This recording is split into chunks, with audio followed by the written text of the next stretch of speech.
base pair per menit. Artinya ketika kita mendesain primer, kita nanti bisa mengetahui berapa produk PCR yang akan kita hasilkan gitu ya. Apabila PCR produk size-nya itu adalah sekitar 2000 base pair, maka untuk waktu extensionnya ini adalah sekitar 2 menit gitu ya. Kalau misalnya kurang dari 1000 base pair atau kurang dari 1 kilo base pair, maka waktu yang bisa dipakai adalah berikut ini adalah alat dari thermocyclernya ya. Jadi ini adalah thermocyclernya sendiri. Jadi yang digunakan untuk tadi ya, untuk suhu, pengaturan suhu, waktu dan sebagainya. Lalu yang terakhir, setelah kita sudah selesai melakukan PCR di dalam thermocycler, kita ingin mengetahui ini apakah produk yang kita hasilkan itu sudah tepat gitu ya. Maka kita perlu memvisualisasi hasil dari PCR itu. Nah, salah satu prosedur atau teknik untuk memvisualisasi atau mendeteksi produk dari PCR itu adalah dengan cara gel elektroforesis begitu ya. Jadi gel elektroforesis ini merupakan prosedur yang digunakan untuk mendeteksi ukuran dari produk PCR, bekerja dengan cara migrasi DNA yang bermuatan negatif ke arah katoda yang bermuatan positif pada dua kutub elektroda yang berbeda. Nah, migrasi dilakukan pada gel yang terbuat dari agarus, poliakrilamid dan lain sebagainya. Tapi yang umum digunakan ini adalah agarus yang dia merupakan polisakarida yang diekstrak dari alga merah begitu ya, agarus gel ini ya. Konsentrasi agarus yang digunakan pada produk PCR ini nantinya akan menentukan produk PCR, hasil dari produk PCR yang kita inginkan. Artinya kalau semakin kecil agarus, konsentrasi agarus yang digunakan, maka kita bisa range untuk mendeteksi produk PCR-nya itu semakin besar. Jadi kalau 0,5% ini cocok untuk 1 kilo base pair sampai 30 kilo base pair. Artinya 1000 basa DNA sampai 30.000 basa DNA ukurannya seperti itu ya. 1% ini 500 sampai 10.000 base pair. 1,5% ini 200 sampai 3.000 base pair. Kalau 2% ini sekitar 50 sampai 2000 base pair gitu ya. Jadi tergantung pada ukuran produk PCR yang kita inginkan seperti itu. Ini adalah alat untuk gel elektroforesis ya. Jadi ada power source yang nanti digunakan untuk memberikan aliran listrik, dan juga nanti ada katoda dan anoda. Yang hitam ini adalah yang anoda karena bermuatan negatif, sedangkan yang merah ini adalah katoda. Dan ada dua tipe untuk alat gel elektroforesis ini, ada yang tipe vertikal dan ada yang tipe horizontal seperti itu. Yang contohnya yang vertikal ini yang merah, yang warna merah, sedangkan yang tipe horizontal ini yang bawahnya ya. Yang paling umum dipakai di lab-lab itu adalah yang tipe horizontal seperti itu ya. Visualisasi gel elektroforesis, jadi ketika sudah selesai melakukan elektroforesis, artinya fragmen DNA itu sudah terseparasi atau sudah terpisahkan berdasarkan ukurannya. Jadi semakin besar ukuran dari produk PCR, dia akan bermigrasi itu semakin lama, dan semakin kecil ukuran dari produk PCR atau fragmen PCR, maka dia akan berpindah dengan cepat gitu ya, sehingga nanti dia akan terseparasi.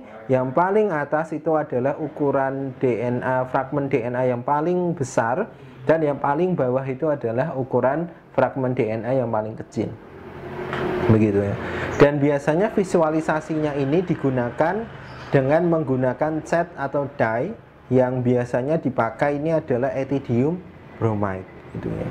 Ethidium bromide ini bekerja dengan cara membentuk ikatan dengan basa DNA, tapi saat ini sangat jarang dipakai karena ternyata sifatnya karsinogenik.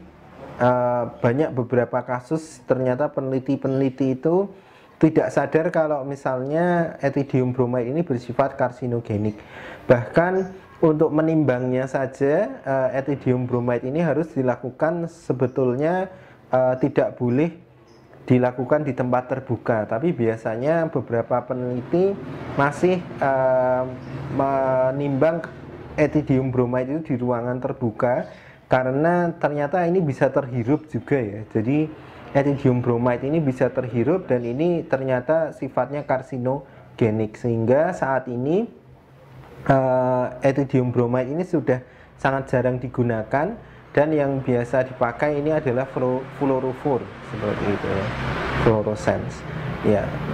Nah, untuk mengetahui ukuran dari produk PCR kita bisa memperkirakan ini dengan menggunakan molecular size marker yang kita sebut dengan DNA ladder.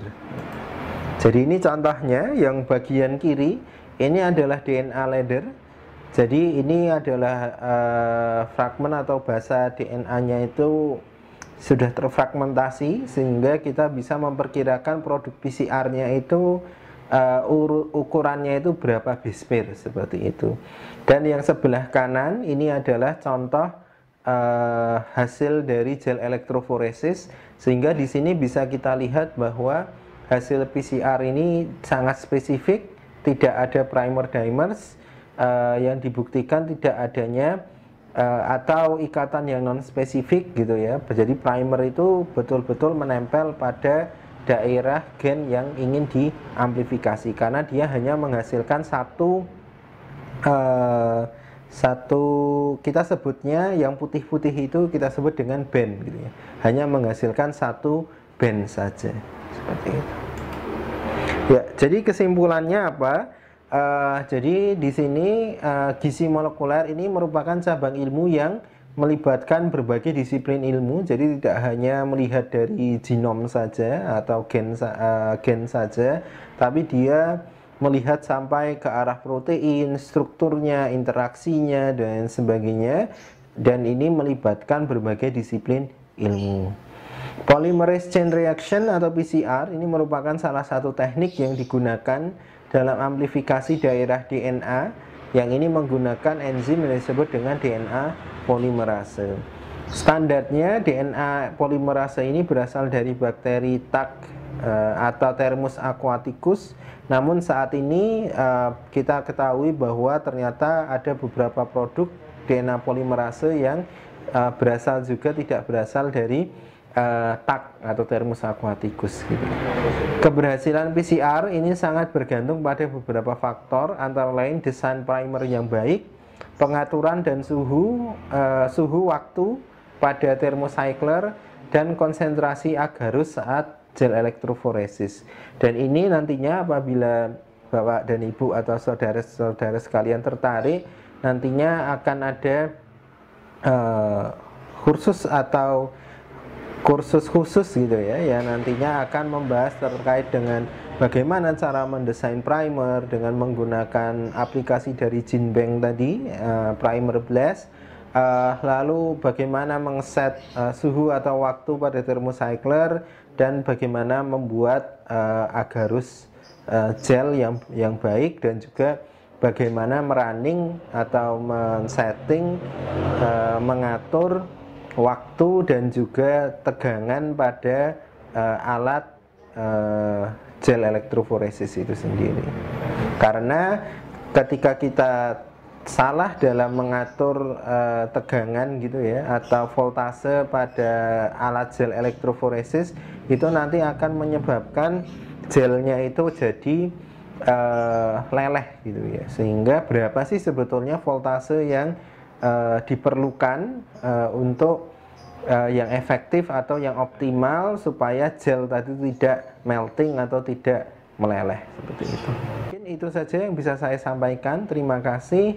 Atas kurang dan lebihnya saya mohon maaf. Wassalamualaikum warahmatullahi wabarakatuh.